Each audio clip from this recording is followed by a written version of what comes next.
ప్రకాశం బరాజ్ని ఢీకొట్టిన బోట్లను తొలగించే ప్రక్రియ క్లైమాక్స్ కు చేరింది. గేట్ల దగ్గర నుంచి బోట్లను గొల్లపూడి వైపు తీసుకొచ్చారు. అయితే వాటిలో నీళ్లుండడంతో వాటిని ఖాళీ చేస్తున్నారు. బోట్లను లాక్ చేసేందుకు ప్రయత్నిస్తున్నారు.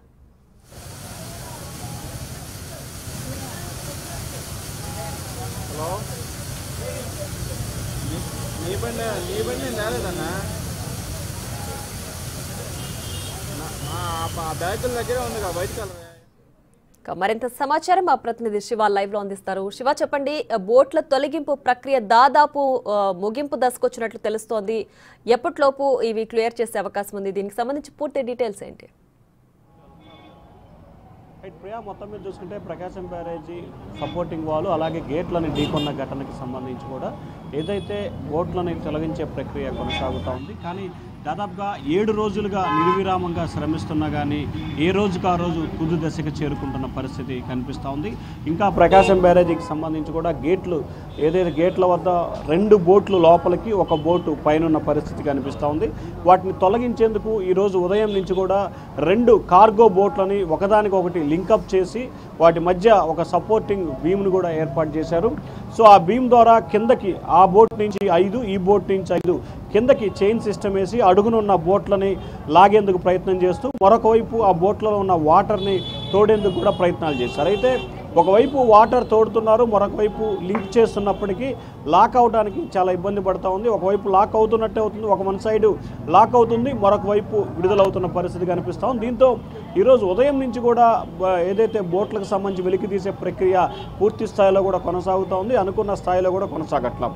అయితే కొద్దిసేపు క్రితమే, సరిగ్గా ఒక పావు గంట క్రితం అయితే మాత్రం కొంత బోట్లకు సంబంధించి కూడా ఆ వైపు ఈ వైపు 2 బోట్లు మిడిల్ చైన్ సిస్టమ్ ద్వారా కొంత మూమెంట్ అయితే కదిలిన పరిస్థితి కనిపించింది. ఆ తర్వాత భారీ స్థాయిలో లోడ్ ఉండటంతో, అంటే 2 కార్గో బోట్లు మనం విజువల్స్లో కూడా చూసుకోవచ్చు, 2 కార్గో బోట్లు సైతం కూడా కింద ఉన్న బోట్లని తీసేందుకు కూడా చాలా శతవిధాల ప్రయత్నాలు చేస్తున్నారు. కానీ ఆశించిన స్థాయిలో సత్ఫలితాలు అయితే వస్తున్న పరిస్థితి కనిపించలేదు. మరొక 2 బోట్లను, అంటే ఇప్పుడు 2 కార్గో బోట్లు ఒకదానికొకటి లింక్ అయి ఉన్నాయి. మరొక 2 కార్గో బోట్లను తీసుకొచ్చి వాటికి లింక్ చేసి మొత్తం 4 కార్గో బోట్ల ద్వారా కూడా కిందనున్న బోట్లను తీసుకొచ్చే ప్రయత్నం చేయడానికి ఏదైతే 3 బృందాలు, ఒకటి హైదరాబాద్ సంబంధించి ఏదైతే సపోర్టింగ్ బీమ్ టీము, విశాఖపట్నం సంబంధించిన 1 టీము, అలాగే కాకినాడకు సంబంధించిన మొత్తం 1 టీము, మొత్తం 3 టీములు దాదాపుగా 7 రోజులుగా నిర్విరామంగా పనిచేస్తున్నప్పటికీ ఇప్పటి వరకు కూడా బోట్లు తొలగింపు ప్రక్రియ మాత్రం అక్కడే ఉన్న పరిస్థితి కనిపిస్తూ ఉంది. ఒకవైపు అధికారులు,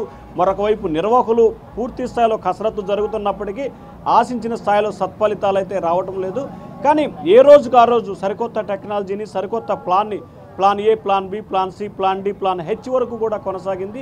ఈరోజు ప్లాన్ హెచ్ని ప్రయోగించినప్పటికీ సాయంత్రం వరకు, అంటే ఉదయం 11 గంటల నుంచి ప్రారంభమై ఇప్పుడు దాదాపుగా 8 గంటలు దాటుతుంది. ఇంకా ఏదైతే ప్రక్రియ కొనసాగుతూ ఉంది, కానీ ఏ స్థాయిలో ఏమాత్రం కూడా ఈరోజు మొదటికి అక్కడే ఉన్న పరిస్థితి కనిపించింది. కానీ ఏ రకంగా బయటికి తీయాలి, ఏంటి సిస్టమ్ అనే దానికి సంబంధించి ఇటు అధికారులు, ఇటు ప్రజాప్రతినిధులు, అలాగే నిర్వాహకులు తర్జన భర్జన పడుతున్నప్పటికీ ఆశించిన స్థాయిలో అయితే ఫలితాలు రాని పరిస్థితి కనిపిస్తూ ఉంది. చూడాలి మరి ఈరోజు సాయంకాలానికి లేదా రేపటికి సంబంధించి ఏదైతే ఇప్పుడు 2 బోట్లకి సపోర్టింగ్గా వాల్ వేశారో ఆ 2 బోట్లకి మరొక 2 బోట్లని జోడించి ఏదైతే నీటిలో చిక్కుకున్న 2 బోట్లని ఒకదాని తర్వాత ఒకటి తీసే ప్రయత్నాలు అయితే కొనసాగుతున్నాయి. మరి ఎంతవరకు సత్ఫలితాలు వస్తాయో చూడాల్సిన పరిస్థితి కనిపిస్తూ ఉంది. ప్రియా, ఓవరాల్గా చూసుకుంటే 7 రోజులుగా నిర్విరామంగా ఈ బోట్ల తొలగింపు ప్రక్రియ అయితే కొనసాగుతూ ఉంది.